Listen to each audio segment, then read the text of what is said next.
ლაილაი წარმოგიდგენთ პროგრამას ინფორმატორი.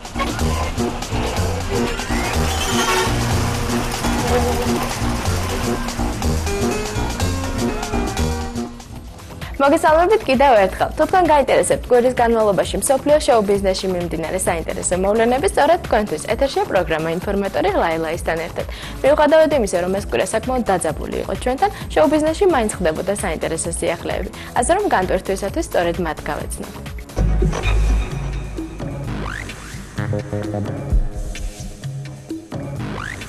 ლელა წურწუმიას ახალ ვიდეოკლიპზე გია ნიკოლაძე მუშაობს. რუსა მორჩილაძის სიმღერა თეთრი ქარავანი, რომელზეც ვიდეოკლიპს გადაიღებენ, ლელას ახალ ალბომშია შესული.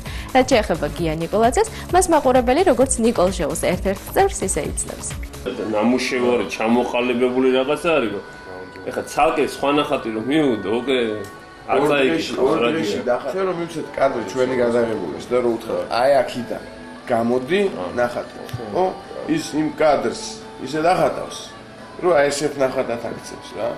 მიდის მოსამზადებელი პერიოდი, დღეს შევიღებთ, იმიტომ რომ განსაზღვროთ თუ რა მიმართულებებით უნდა წავიდეთ, განსაზღვროთ ობიექტები, განსაზღვროთ ტიპაჟები, ავირჩიოთ სახეობები და პრინციპში ვემზადებით და 3 დღეში ალბათ უკვე დავიწყებთ. რაც უფრო ახალ და ახალ სახეებთან ერთად იმიხა გია ნიკოლაძე ახალი სახე არ არის, რა თქმა უნდა, მაგრამ მე ვფიქრობ, რომ მას უფრო მეტი საშუალება მიეცემა ამ კლიპზე მუშაობისა და მე ვფიქრობ, რომ ეს კლიპი რაღაც ახალი იქნება ამ ქართულ შოუ ბიზნესში.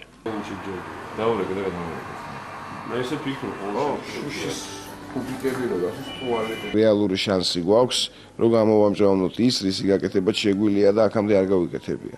და ყველანაირად ვეცდებით. და მუსიკა ხელს გვიწყობს ძალიან შემსრულებელი, რა თქმა უნდა, ხელს გვიწყობს ძალიან და ყველაფერი ხელს გვიწყობს. წინ არაფერი არ უნდა დადგეს წესით, ეხლა გამოჩნდება რა, მოკლედ ვარ გივართ რამეში, ჩვენ როგორც რეჟისორები თუ არა. მომღერალი, ვინც ყვება ამას, ანუ ლელა, მოგვიყვება ჩვენ ისტორიაზე, რომ თურმე არსებობს, ხო, რამოდენიმე ნაირსიყვარული ხო არსებობს, ქალს და კაცს შორის. და აი, ხო შეიძლება ჩვენ არ ვიცით ეხლა ეგ, მაგრამ არა ვართ გათვითცნობიერებული, მაგრამ აი არსებობს შახის 365 ცოლის სიყვარული შახისადმი, ხო? მე არ მევშინია, მაგრამ მაინც ცოტა რა, მაინც გამოუდგა შეიძლება ეს რაღაცა. მომბოთო. ხო არ ვიცი, აი გამინა. შავი პრინცი ბევრისთვის ცნობილ სიმღერას ნახატი ფილმიდან კაპიტან ვრანგლერის თავგადასავალი მეგობრების სტუდიაში წერს. სიუჟეტიდან თქვენ თვითონ მიხვდებით, თუ რომელ სიმღერაზეა საუბარი.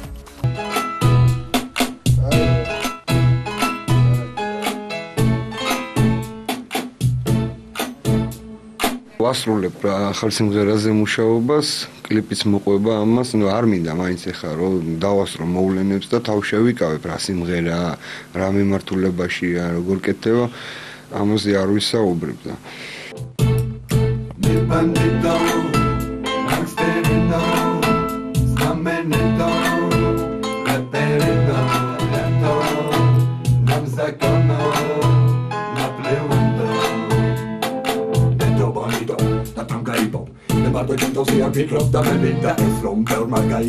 ხელწერა იგრძნობა თავისთავად, იმიტომ რომ სხვაგვარად არ შეიძლება, იმიტომ რომ მე ჩემი ხელწერა თუ არ მექნა, შეიძლება ჰაირდაირიოს მე რა ჩემი სისტემა და ჩემი ხელწერაც იგრძნობა და კიდე შეტანილი არის ისეთი ელემენტები, რომელიც ეხლა მსოფლიოში პოპულარობას უწევს რეპ იმიჯს.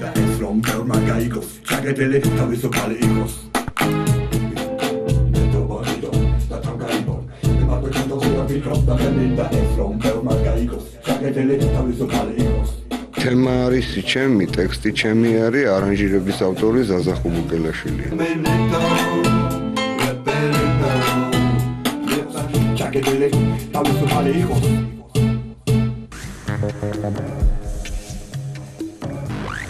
ამ კვირაში თბილისში იმყოფებოდა ცნობილი ბრიტანული ჯგუფი Manchester-დან The Brothers with Different Mothers. მათ ჯერ ვაკის პარკში გამართეს კონცერტი. შემდეგ პირველი რადიოს რადიო 106-ის სტუმრები იყვნენ პირდაპირ ეთერში. პარალელურად კი Soft Jack-თან ერთად სტუდიაში სიმღერებზე მუშაობდნენ.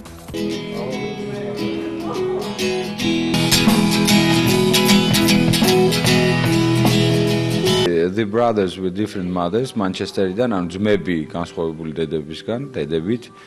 Manchester-დან ძალიან პოპულარული ჯგუფი Manchester-ში, ანუ Great Manchester-ში ეს ნიშნავს 5 მილიონი ადამიანს. ჩამოსვლები არიან თბილისში, ჩამოვიდნენ პროექტის ფარგლებში მიეხმარენ მომავალს, ჩვენ მხარი დაგვიჭირეს, პირველ ნოემბერს ჰქონდა კონცერტი ვაკის პარკში.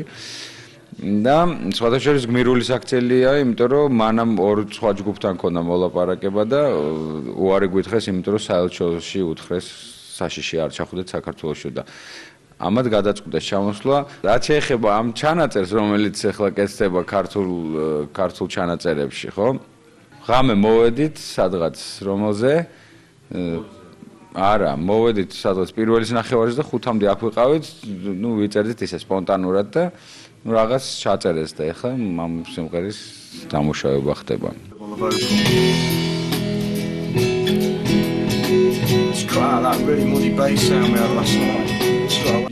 თქვენი ქვეყანა ნამდვილად არაჩვეულებრივია, ხალხი კი ძალიან თბილი და ემოციური. პირველად რაც მოვისმინე ქართული, ეს იყო სოფთიჯექტის კომპოზიციები, რომელშიც ბევრი ხალხური ელემენტი სჭარბობდა. აქ კი სუფთა ხალხურ შემოქმედებას გავეცანით და აღფრთოვანებულები ვართ. ძალიან მომწონს ისიც, რომ თქვენი ჯგუფები დასავლურ მუსიკასაც უკრავენ და მასში ქართული შტრიხებიც შეაქვთ.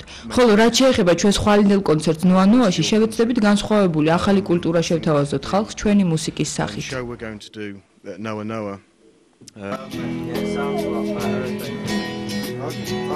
How many tracks is there left on that? Dancing in the wind, not when I want to. Dancing in the wind.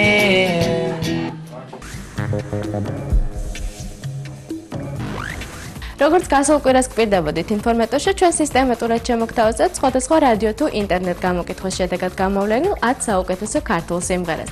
და ახლა მომინდა წარმოგიდგინოთ ინტერნეტ რადიო სანეტის ჰიტეული და მასში შესული 10 საუკეთესო ქართული სიმღერა.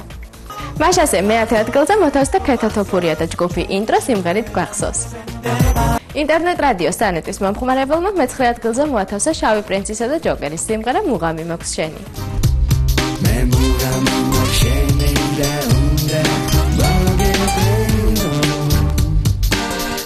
მერვე ადგილზე კი მოთავსდა პანჩო, ძველი სიმღერით ცაში ახედე. ცაში ახედე, რა ლამაზია ეს თეთრი მთვარე. რადიო სანეტის ჰიტეულის მე-7 ადგილზე მოხვდა ლელა წურწუმია, სიმღერით ვიხსენებ ყველაფერს თავიდან.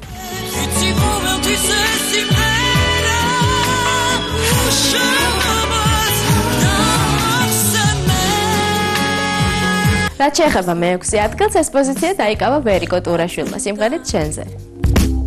2-დან 9 ნოემბრამდე შერჩეული ქართული ჰიტეულის მე-5 ადგილი დაიკავეს გიგა კვენეტაძემ და შავმა პრინცმა სიმღერით სუპერქალი. ახლა მე შემიძლია გაგაცნოთ ინტერნეტ რადიო სანეტის ჰიტეულის შერჩევის პრინციპი. ინტერნეტ რადიოს ბაზაში არსებობს უამრავი სიმღერა და სპეციალური კომპიუტერული პროგრამა ირჩევს იმ 10 საუკეთესო ქართულ კომპოზიციას, რომელსაც კვირის განმავლობაში უსმენდა მომხმარებელი. და სწორედ ამ ჰიტეულის მე-4 ადგილზე მოთავსდა ლექსენი სიმღერით იყავი რაც ხარ.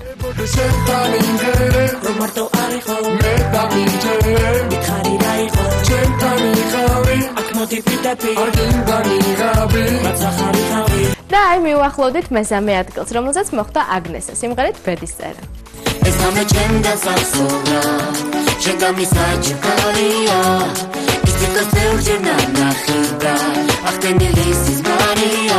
ინტერნეტ რადიო სანეტის ჰიტეულის მეორე პოზიციაზე მოხვდნენ კატო და გიგა მიქაბერიძე სიმღერით პირამიდები.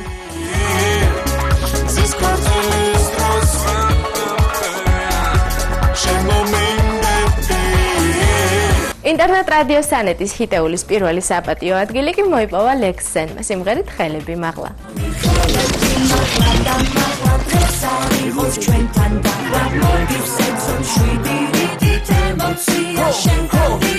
ეს გახდათ ინტერნეტ რადიო სანეტის ჰიტეულის პირველი 10 ქართული საუკეთესო სიმღერა, რომელიც 2-დან 9 ნოემბრის ჩათვლით ლიდერობდა.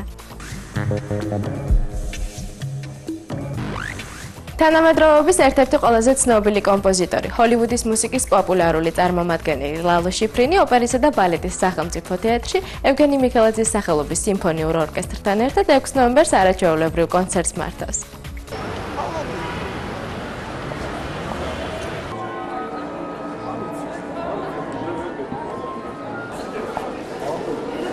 დილიდან მემზადები და შეიძლება ითქვას არა მარტო დღეს დილიდან მთელი ერთი თვის მანძილზე ამ საღამოს ველოდებოდი, იმიტომ რომ ყველაზე მეტად მამშვიდებს და რა ვიცი, სიამოვნებს ესეთი მუსიკა და ძალიან დიდი ბედნიერებაა მე მგონი თბილისის მოსახლეობისთვის, რომ დღეს ლალო შიფრინი ჩვენი სტუმარია. გაუსაძლის მდგომარეობაში რო ვართ და უცებ ასეთ საჩუქარს გაგიკეთებენ, ну ამოსასუნთქია რაღაც. დღეს მგონია რომ სხვა ქვეყანაში ვარ.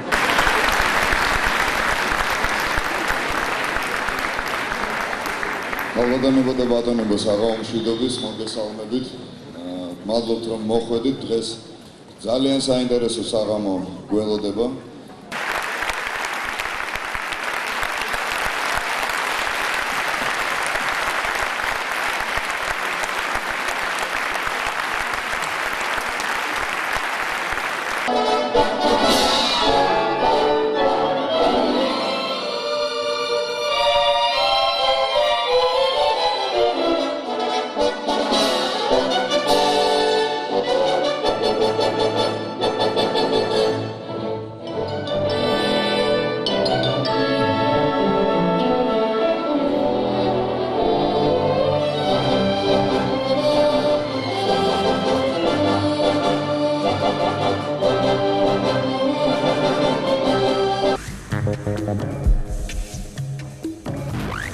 ნანა ჯანელიძე მოკლემეტრაჟიან ფილმს იღებს, რომელშიც მთავარ როლს გიჭა, იგივე ლევან ლელაშვილი შეასრულებს. ფილმის სახელწოდებით საჩუქარი არის კომედია ოგენრის მოთხრობის მიხედვით.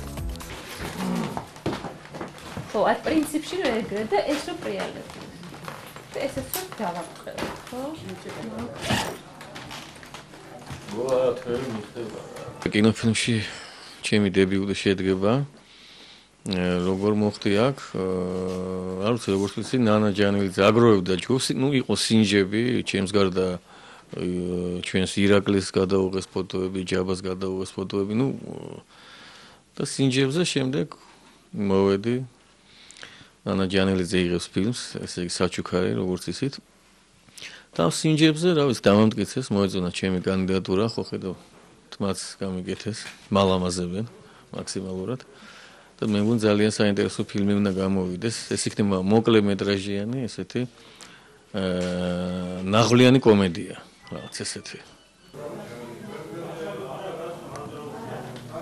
ფილარმონიაში დავიდე.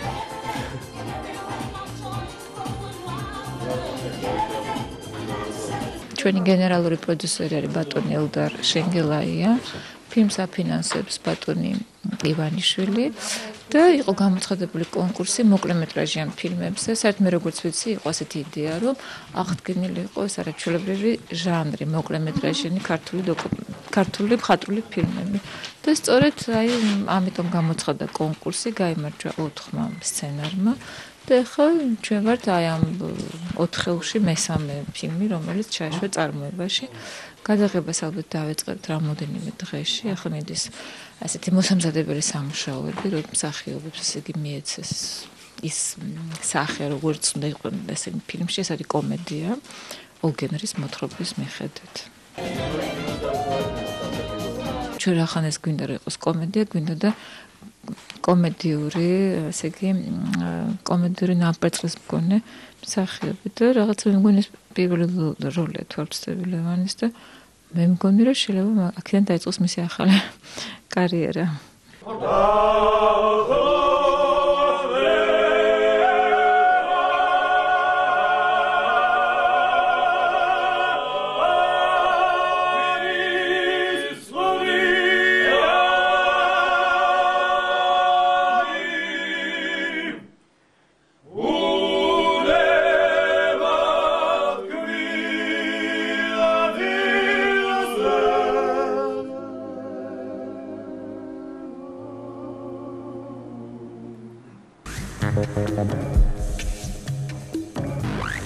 როგორც დაგეგმილი იყო 4 ნოემბერს თბილისში ჩამოვიდა თინეიჯერებში საკმაოდ პოპულარული იტალიელი მომღერალი ინგრიდი. ინფორმატორი მას ჯერ აეროპორტში დახვდა. შემდეგ კი აჭარა მუსიკ-ჰოლში გამართულ კონცერტსაც დაესწრო.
და თან დასაწყისია ყველა ერთად ზარყოს და მე უფრო და უფრო სასიამოვნო იქნება.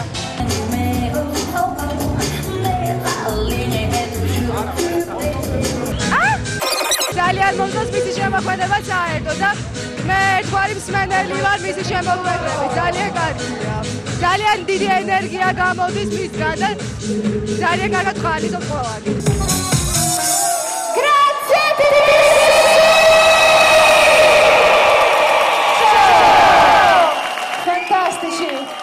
Thank you so much.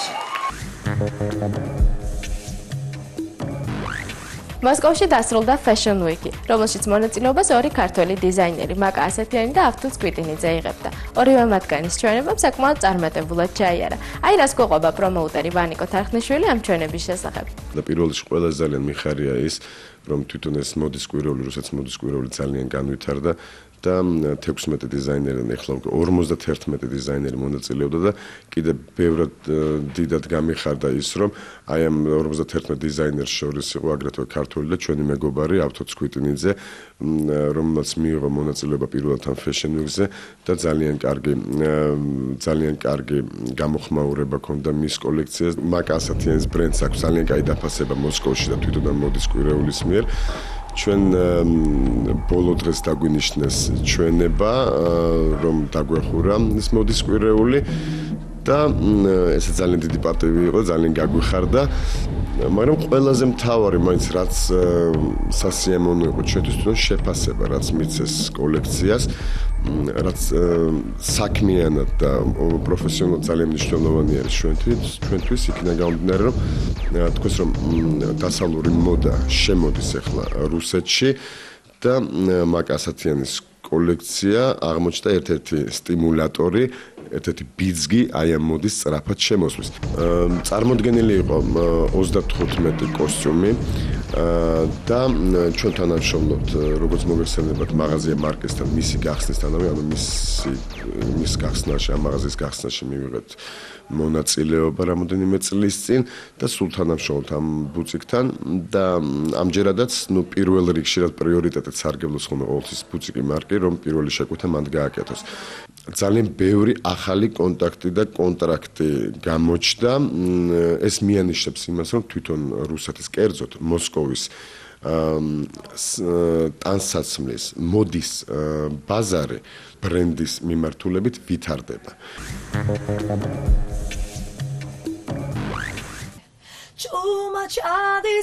ინფორმატორიდან იცით, რომ კომპოზიტორი მიშა ზაქარიაშვილი ალბომის გამოსაშვებად ემზადება. რამდენიმე სიმღერა უკვე ჩაწერილია. ამჯერად სანო სტუდიაში მომღერალი შორენა ყარყარაშვილი მიშა ზაქარიაშვილის კიდევ ერთ სიმღერას წერს. სიმღერის ტექსტი ირინა სანიკიძეს ეკუთვნის.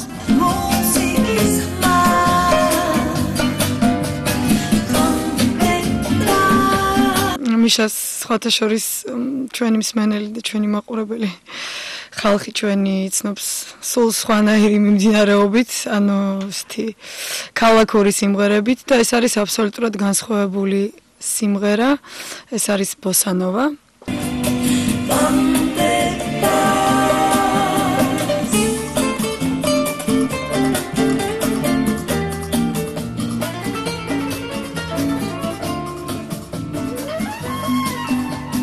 შორენამ შეასრულა ფანტასტიურად. ასე სიმღერას მორგებაც უნდა და იმის ხასიათშიც უნდა შესვლა. მე გავაკეთე ამ სიმღერას არანჟირება და მინდა აღვნიშნო რომ შეიძლება თქვა, მაგრამ მაინც დავამატებ მე რომ ეს არის სოციალური შესრულება აკუსტიკური ინსტრუმენტების და არანაირი ელექტრონული ინსტრუმენტი არ არის გამოყენებული შიგ. და მონაწილეობენ ისეთი ჩვენი პროფესიონალი მუსიკოსები, როგორიც არიან ნოთარი მაღრაძე, შოთა ჯამბურია, ნუგზარ მაისაშვილი, უჩა კორძაია, დათო ჯაფარიძე და სიმებიანი ჯგუფი ყავს ვიოლინოები და ასე შემდეგ ალტი და ჩელო გამოყენებული შიგ.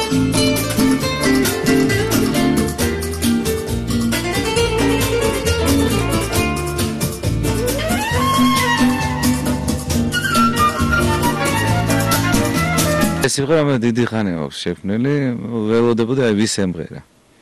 და რატომღაც აი ერთი და იგივე მომღერლ, აი ცნობილ მომღერალს არ მითოდა რომ ემღერა. ეხლა შორენ არის ყველა ისნო შორენს, არა მარტო თბილისში, მე მომის საქართველოში, მაგრამ ესე როგორც მე მინდა ისე არ ჩანდა და აი ესე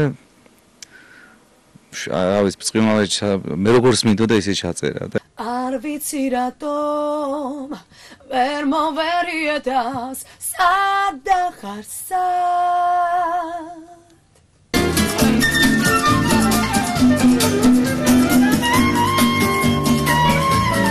ახლა მომავალში ვაპირებ კლიპის გადაღებას. მე მგონი ყველაფერი კარგად იქნება, მთავარი მშვიდობა იყოს. მთავარი შენახვა.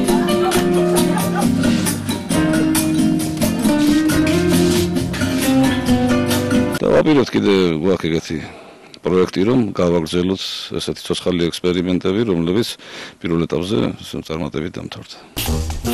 ლაილაი წარმოგიდგენთ პროგრამას ინფორმატორი.